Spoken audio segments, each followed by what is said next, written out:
Olá, muito prazer. Eu me chamo Tarsila, sou a pessoa responsável pela área de RH aqui da Pontotel e eu fui convidada então para conversar um pouquinho com vocês sobre gestão e estratégia para o RH com um banco de horas, tá?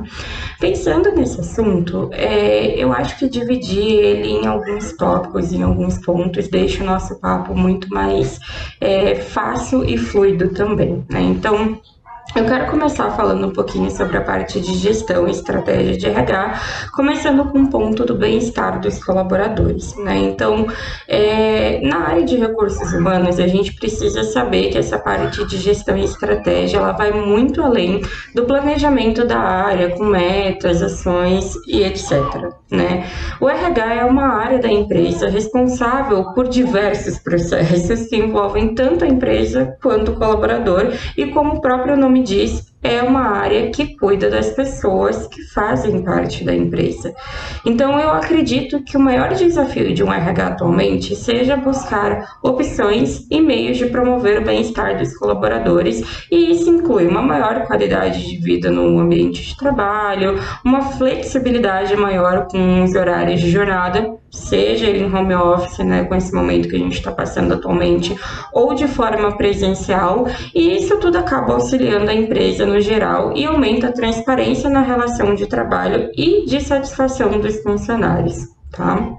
Além disso, uma boa gestão de RH ela é capaz de dar foco às equipes com um melhor direcionamento de tarefas, fazendo com que aumente a produtividade de todo mundo, né?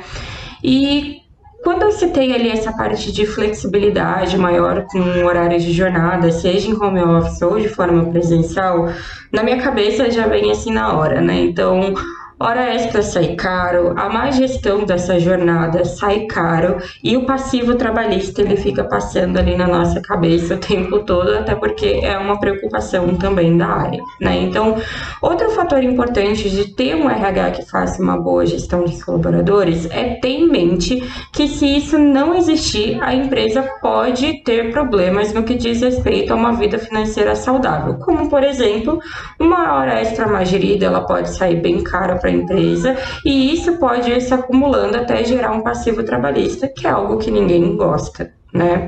Já que a maior parte dos processos trabalhistas hoje, eles acontecem por conta de negligência e má gerenciamento na hora de fazer horas extras, bancos de horas, e isso tudo sai muito caro para a empresa, é uma dor de cabeça para o departamento, tá?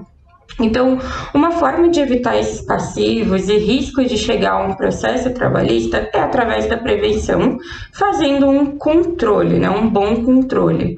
E uma dica importante é fazer o uso de sistemas que ajudem nessa gestão, como, por exemplo, o controle de ponto, onde seja possível fazer a gestão de banco de horas e as horas extras, como por exemplo. Então, isso ajuda a controlar melhor os horários e as jornadas dos colaboradores, né? Mas pensando um pouquinho dessa parte agora de banco de horas, né? Por que existe o banco de horas? Né? Então a gente sabe que cumprir a jornada de trabalho da forma correta, da forma completa, então seguindo ali a carga horária certinha e perfeita, sem nenhuma mudança e nenhuma variaçãozinha, é uma coisa extremamente difícil, né? Já que todo funcionário em algum momento ele vai precisar sair mais cedo, ele vai precisar entrar um pouco mais tarde, ele vai precisar fazer hora extra em um dia ou outro e por aí vai, né? Então, essas variações, elas são comuns porque a jornada de trabalho perfeita, ela não existe, né? E o banco de horas, ele ajuda a equilibrar esses desvios no dia a dia. Então, ele serve justamente para cobrir essas variações de horário que ocorrem todo o tempo. E vez ou outra vai ser uma coisa pontual, né? Então, um banco de horas não é para virar uma regra, é realmente para ser uma coisa pontual. E se o colaborador ele precisar ceder mais ou menos tempo do que o combinado, o banco de horas ele existe para registrar isso, seja guardando para um momento posterior, para que ambas as partes fiquem aí seguras e que essas horas sejam guardadas para uma compensação posterior, tá? E é importante, então, manter essa parte de transparência, ajuda na flexibilidade da jornada do colaborador. Então, outro ponto importante sobre o banco de horas é que ele ajuda a manter a transparência entre a empresa e o colaborador, já que tanto o gestor quanto o funcionário, eles podem ter acesso ao banco de horas. E com isso a empresa ela pode proporcionar uma jornada um pouco mais flexível, onde o colaborador ele deve cumprir uma quantidade, né, então uma quantia de horas semanais estabelecidas, porém ele pode distribuir isso da maneira que ele achar melhor, né? E isso também interfere de uma forma positiva na motivação, na autonomia e na produtividade dos funcionários, tá? Mas como que a gente utiliza o banco de horas dentro de uma empresa, né? Quando a gente pensa em aderir ao banco de horas, a gente fica, então, como que eu vou utilizar isso dentro da minha empresa, né? Então, uma das primeiras coisas que a empresa ela deve fazer para adotar o banco de horas de uma forma estratégica é conhecer a legislação, né? Isso já faz parte do dia a dia do RH, mas é mais ficar atento ali com os detalhes do banco de horas, né? Já que ele é um tipo de compensação mais importante que existe, só que ele é muito mais específico. Então, ele é muito bem delineado ali pelo artigo 59 da CLT e ele teve algumas mudanças importantes na reforma trabalhista. Então, na prática, ele funciona da seguinte forma: a jornada de trabalho ela é acrescida às horas extras. Porém, ao invés de você fazer o pagamento dessas horas em um adicional de hora extra, o que acontece é a compensação dessas horas, reduzindo a jornada do colaborador em um dia específico, em uma semana específica, ou concedendo folgas ao trabalhador, né? Então, você pode conceder folgas dependendo da quantidade de horas extras que ele tiver acumulado, tá certo? E existem, claro, algumas etapas para se adotar o banco de horas. Então, como que a gente utiliza esse banco de horas na prática?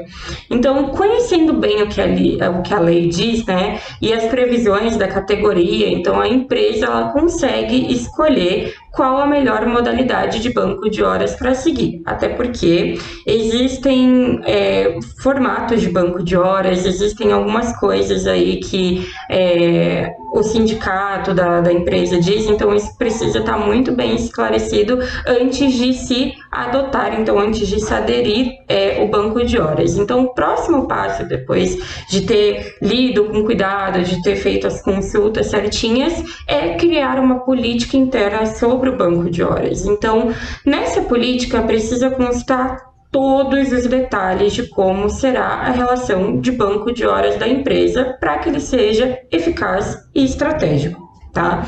Então, coisas importantes como quando pode ser compensadas essas horas, quando podem ser acumuladas por dia e tudo que diz respeito e como que ele vai funcionar no dia a dia, então na rotina, devem constar nessa política de banco de horas. E isso também acaba prevendo que a empresa ela não saia do que é previsto na legislação, né? Então, os colaboradores eles precisam estar cientes dessas normas e elas devem estar muito claras, tá?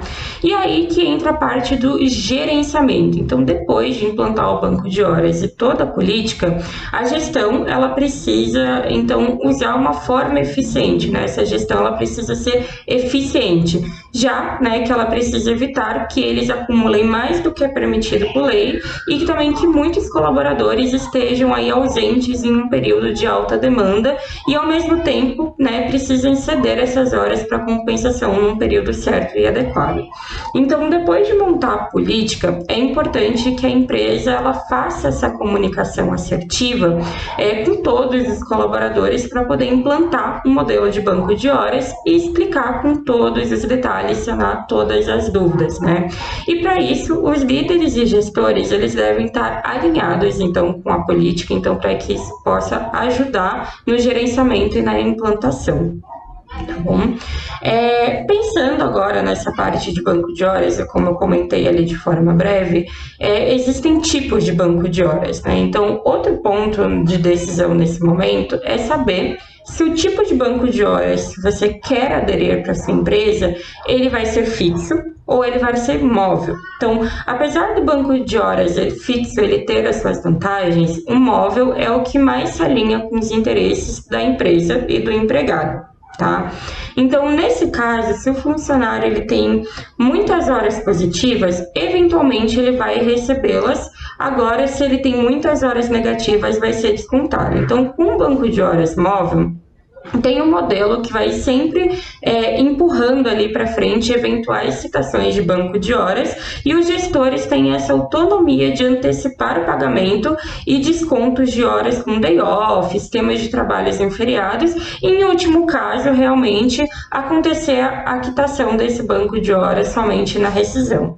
Então, outro ponto positivo é que, apesar dele ser mais complexo, o banco de horas móvel, ele cria então uma cultura de quitação mensal para alinhar o fluxo operacional da empresa, né? Já o banco de horas fixo, a quitação ela pode ser semestral, por exemplo, né? E isso pode acabar gerando alguns erros operacionais de rotina, que são mais de práticas com frequência, né? Então, o banco de horas fixo é mais fácil de gerenciar, mas na minha opinião, ele tem assim um incentivo meio que perverso, né? Então, ele estimula que a empresa tenha necessidade de, em períodos de fechamento de banco, começar meio que a correr, então, para quitar essas horas. E além disso, se alguém entra um mês antes da quitação, ele pode acabar sendo prejudicado ou beneficiado aí de uma forma não ideal. Então, a gente pode dizer assim que o banco de horas ele tem, né, suas vantagens e desvantagens. E a principal vantagem dele é realmente reduzir custos somado à flexibilidade, tá? E isso acaba valendo muito para os funcionários que sabem que uma hora dedicada a mais para um projeto, ela vai poder ser compensada, então com uma folga posterior, saindo um pouco mais cedo, entrando um pouquinho mais tarde, né? Então isso é bom aí para ambos os lados.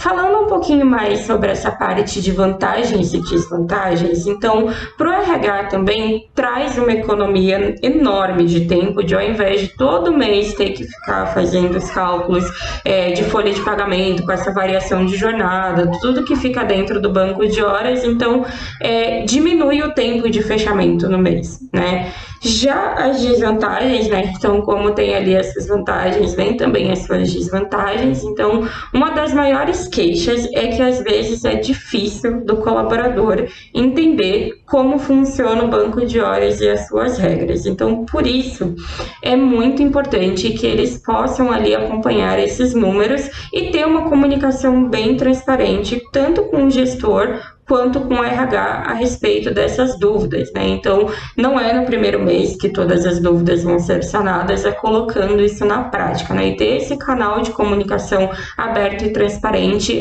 auxilia bastante nessa questão, tá? Outra desvantagem é que nem sempre a empresa utiliza o melhor sistema de banco de horas, né? E o que é para acabar facilitando a rotina, ela pode transformar num grande problema, né? Porque a empresa ela não se atentou ao que diz a lei ou ela não fez o controle correto. Então, utilizou um sistema que mais atrapalhou do que ajudou. Então, a empresa, ela, além de ter um banco de horas eficiente, ela tem que ter também um sistema eficiente para que seja ali um braço direito para ela nesse controle de banco de horas, tá? Mas por quê, né? Por que o banco de horas é uma coisa assim tão complicada, parece ser tão complicada, né? E parece que para o RH isso é sempre mais complexo na hora de implantar. Então, o banco de horas, ele sempre foi uma parte mais complexa realmente para o RH, ainda mais se a empresa ela não seguir as etapas que eu mencionei anteriormente, né? Então, com certeza será muito mais difícil para o RH implantar e gerir isso da melhor forma, né? Inclusive, o banco de horas ele tem diversas particularidades. Então, né, como cálculo, eles são extremamente complexos e difíceis de fazer de uma forma manual, já que uma parte está ligada diretamente ao controle de jornada e a partir do registro de ponto que vão ser captadas essas informações, né? Então, se houver atraso, saídas antecipadas, horas extras, faltas, são essas informações, então, que determinam o saldo de banco de horas de um colaborador, e a parte mais difícil é controlar esses horários, esses saldos e realizar os cálculos para que sejam feitas essas compensações, descontos da forma adequada, tá? Além disso, caso a empresa ela não tenha uma política interna de banco de horas e um bom processo de funcionamento dele, explicando como funciona, quais são as etapas, quais são as regras determinadas aí para o colaborador, a comunicação ela vai ficar muito mais difícil e isso pode gerar confusões para o colaborador e acabar também, né, abrindo aí margens de insatisfação com o RH e pode, né, até acarretar em problemas trabalhistas e muito mais, tá bom? Agora, né, como eu tinha mencionado ali no começo, eu faço parte aqui do time da Pontutel e eu vou contar um pouquinho como que o banco de horas ele funciona dentro do nosso sistema.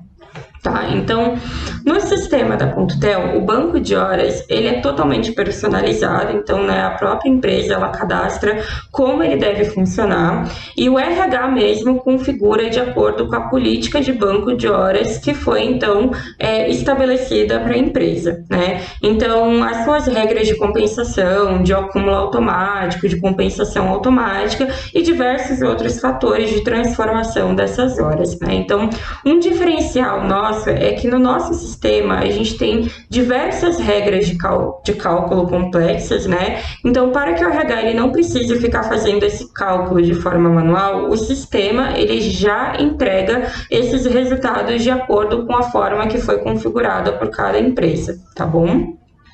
E a forma de acompanhamento, ela também é bastante robusta, ela é bastante intuitiva, então dá para fazer a gestão de banco de horas com mais de 6 relatórios dentro do nosso sistema, né? E todos eles são customizáveis e isso acaba facilitando a análise de indicadores e então quem baixa o relatório faz isso de acordo com as informações que precisa e que quer ver, sem ver um relatório daqueles muito poluído, com muita informação, que você precisa ficar filtrando o máximo possível, tá?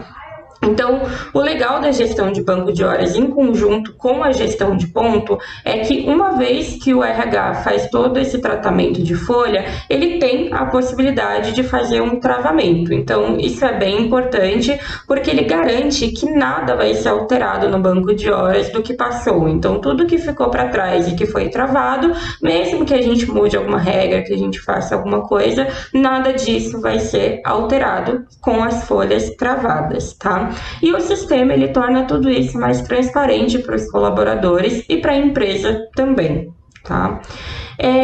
Falando um pouquinho desses indicadores de banco de horas que o RH ele pode monitorar com o sistema da Pontutel, né? Então, acompanhando o banco de horas por um sistema como o nosso, né, como o sistema da Pontutel, é mais fácil para gerar relatórios com indicadores. E isso ajuda bastante na gestão do RH. Então, indicadores como horas a vencer, total de horas por mês, horas totais, horas compensadas, banco de horas por equipe, trazem métricas de como a situação geral da empresa está e se os colaboradores eles estão realizando, como por exemplo, muitas horas sem compensação, e isso precisa ser investigado e o porquê que isso está acontecendo, né? E criar um plano de ação para que essas horas elas sejam compensadas, então, da forma correta, tá? E o principal do banco é não acumular para sempre, né? Então, que um dia eles sejam compensadas, nessas horas elas sejam compensadas, como eu falei antes, e elas precisam ser compensadas em um período que seja bom tanto para a empresa quanto para o colaborador, tá bom? O banco de horas por equipe, ele é ideal, então, assim, para você ver como que estão essas horas coincidindo com as tarefas e projetos daquela área, e isso pode ser um bom sinal de que a equipe, por exemplo, ela precise de um braço a mais, ou se existem algum problema interno para que muitas pessoas da equipe estejam fazendo hora extra, né, ou uma pessoa em específico, tá bom? Como que a gente utiliza esses indicadores de estratégia na gestão de pessoas, né? Então, existem alguns indicadores que o RH ele consegue monitorar com o sistema de banco de horas da Pontutel e, inclusive, usar indicadores de estratégia nessa gestão. Então, eu vou te dar dois exemplos, tá? O banco de horas negativos, né, ele pode acontecer por diversos motivos. Então, pode acontecer por problemas pessoais ou alguma questão ali com a equipe. Então, um deles, né, como eu falei, é o banco de horas negativo, que significa que o seu colaborador, né, ele não cumpriu o horário, a jornada de trabalho estabelecida, né, e isso pode ter ocorrido com faltas, atrasos, saídas antecipadas, e na soma total do banco de horas isso acabou ficando negativo. Então, um saldo negativo de banco, ele pode dar indício de diversos problemas, diversos indicadores para o RH, então precisa se atentar e precisa acompanhar isso através desses indicadores, nesses relatórios, tá? O seu colaborador, ele pode estar passando por algum problema pessoal que acaba impactando diretamente na rotina de trabalho e produtividade, fazendo com que o mesmo não se sinta bem no trabalho e, além disso, pode ser também que ele esteja com algum problema ou conflito interno na equipe. Tá? E isso deve ser investigado também pelo RH, quanto pelos gestores e líderes do time, então, que têm acesso a esses indicadores, já que é uma forma, então, de entender o que se passa, ajudar o colaborador de uma forma positiva, né, para evitar maiores problemas e mostrar que o colaborador, né, que a empresa, ela se importa, e isso também é uma forma de retenção, tá bom? Já falando de um outro ponto, né, de um outro indicador aqui, é o banco de horas positivos, né? Então, o banco de horas positivo, ele pode ser refletido, por exemplo, em férias, dias a mais e assim por diante. Então, outro exemplo que a gente pode usar do banco de horas positivo é que ele não é o mais ideal, né? Deixar claro que hora extra nem sempre é um sinal de que o colaborador ele está produzindo muito. E é importante se atentar nesse ponto, porque pode ser que ele esteja se sobrecarregando demais com o trabalho, por isso ele esteja fazendo tantas horas positivas, né? E é um importante indicador para o RH utilizar nessa situação para que o gestor ele também consiga ver de uma forma de distribuir essas tarefas para o colaborador ele não fique sobrecarregado, tá? Além disso, os indicadores de banco de horas positivos, ele pode ser usado também em situações de férias, como por exemplo, se o funcionário ele já tem férias marcadas ou vai marcar, é possível que o RH ele aproveite e inclua essas horas ou dias de compensação de saldo positivo e assim fica mais equilibrado e fácil também na hora de gerir, tá bom? Por fim, queria tratar um pouquinho do banco de horas aí na pandemia. Então, durante a pandemia, o banco de horas ele se tornou ainda mais eficiente, né, com a ascensão do home office. Então, nesse momento, muitas pessoas elas estão trabalhando de casa, né, e com isso possibilita o horário ele ser um pouco mais flexível e o banco ele ajuda com que, né, essa transparência ela se mantenha mesmo à distância. Então, os colaboradores, eles podem sair um pouco mais cedo em um dia, compensar no dia seguinte, ou acabar ficando até mais tarde, acumular aí horas para um período posterior, e isso dá uma maior liberdade durante a jornada de trabalho dele, né? E isso também torna aí a rotina, o dia a dia, a produtividade, isso tudo muito mais leve, podemos dizer assim, né? Então, para finalizar, é importante ressaltar, assim, que só é possível fazer esse acompanhamento e trabalhar com banco de horas se a empresa ela tiver um controle de ponto que seja móvel ou fazer uso de aplicativos de controle de ponto, como eu citei, o sistema da Pontutel, né, que vai registrar toda essa jornada mesmo à distância, vai dar uma maior segurança, não só para a empresa, né, isso é um ponto bem importante para a gente, essa questão de segurança dessas informações, quanto também para o colaborador, então ele vai se sentir mais seguro em relação a essas informações se estão sendo registradas, se estão sendo computadas, né? Então, eu espero que tenha sido produtivo, espero que vocês tenham gostado desse tema, se aprofundem, vão procurar um pouquinho mais. Então, foi mais uma introduçãozinha assim, e eu espero que vocês tenham gostado mesmo, e até a próxima. Tchau, tchau!